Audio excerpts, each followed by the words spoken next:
Dalam keluarga seringkali kita berantem persoalan ekonomi gara-gara duit habis. Baru aja gajian tapi udah habis duit, atau baru terima duit tiba-tiba di ATM udah kosong aja. Nah, itu salah satunya adalah kita tidak bisa mengatur keuangan dengan baik.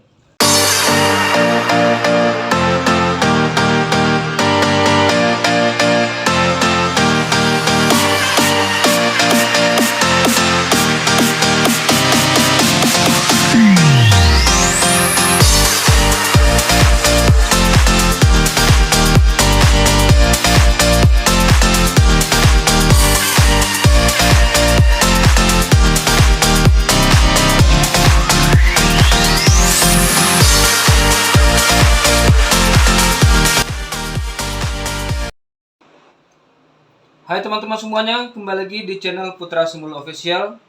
Pada kesempatan ini kita akan membahas topik yang sangat menarik, yaitu tentang tips sukses bagaimana mengatur keuangan rumah tangga.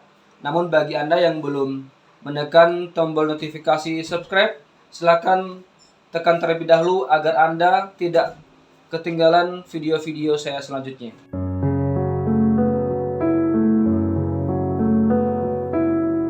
Langkah pertama, tentukan prioritas keuangan. Langkah pertama yang harus dilakukan adalah menentukan kebutuhan utama keluarga, seperti biaya makan, tempat tinggal, pendidikan, dan kesehatan. Hindari pembelanjaan uang untuk hal-hal yang tidak sesuai sebelum semua kebutuhan pokok terpenuhi. Ini perlu kita lakukan agar keuangan kita bisa terjaga. Apakah kita tidak boleh membeli sesuatu? Boleh.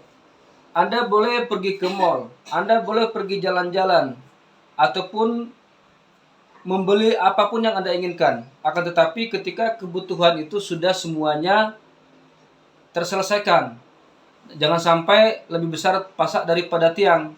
Artinya keinginan Anda lebih banyak, akan tetapi kebutuhan dalam rumah tangga Anda tidak terpenuhi. Langkah kedua, buat anggaran bulanan. Catat setiap pemasukan dan pengeluaran. Dengan membuat anggaran, Anda dapat mengontrol kemana uang Anda pergi dan menghindari pemborosan. Gunakan aturan 50, 30, 20. Apa artinya? 50% uang digunakan untuk kebutuhan pokok. Kemudian 30% untuk keinginan. Contoh tadi, kita pergi jalan-jalan, menonton bioskop, kita perlu kegiatan-kegiatan yang lain. Nah, itu gunakan 30% dari total keuangan kita. Nah, kemudian sisanya 20% itu untuk tabungan atau investasi. Langkah ketiga, siapkan dana darurat. Selalu sisihkan sebagian pemasukan untuk dana darurat. Idealnya dana ini mencukupi 3-6 bulan untuk berjaga-jaga jika hal yang tidak terduga terjadi. Nah, misalnya tiba-tiba sakit, kemudian tiba-tiba kita butuh uang untuk berobat, kemudian kita butuh uang untuk mengunjungi orang tua di kampung yang sangat mendadak, ataupun kebutuhan-kebutuhan lain yang tidak terduga. Dengan adanya kita memiliki uang simpanan, maka kita tidak terlalu panik ketika sesuatu itu terjadi. Ini kemudian perlu kita lakukan agar keuangan kita bisa stabil. Langkah keempat, hutang konsumtif. Jadi kalau berhutang, usahakan berhutang untuk kegiatan hal-hal yang produktif, seperti untuk modal usaha, investasi, ataupun hutang yang lain yang bersifatnya bisa diputar sehingga bisa menghasilkan keuangan ataupun menjadikan aset. Yang kelima, mulai berinvestasi. Jangan hanya menabung, tapi mulai belajar investasi. Pilih instrumen investasi yang sesuai dengan kebutuhan dan tujuan keuangan Anda, seperti reksadana, emas, atau saham. Dengan investasi, uang Anda bisa bertumbuh lebih cepat. Artinya kita disarankan lebih banyak investasi daripada menabung.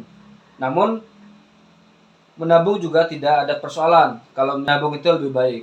Namun lebih disarankan menabung dalam bentuk investasi. Keenam, libatkan keluarga. Ajak pasangan dan anak-anak untuk memahami pentingnya mengelola keuangan. Diskusikan tujuan bersama, seperti liburan keluarga atau menabung untuk pendidikan anak, agar semua anggota keluarga merasa terlibat dan bertanggung jawab.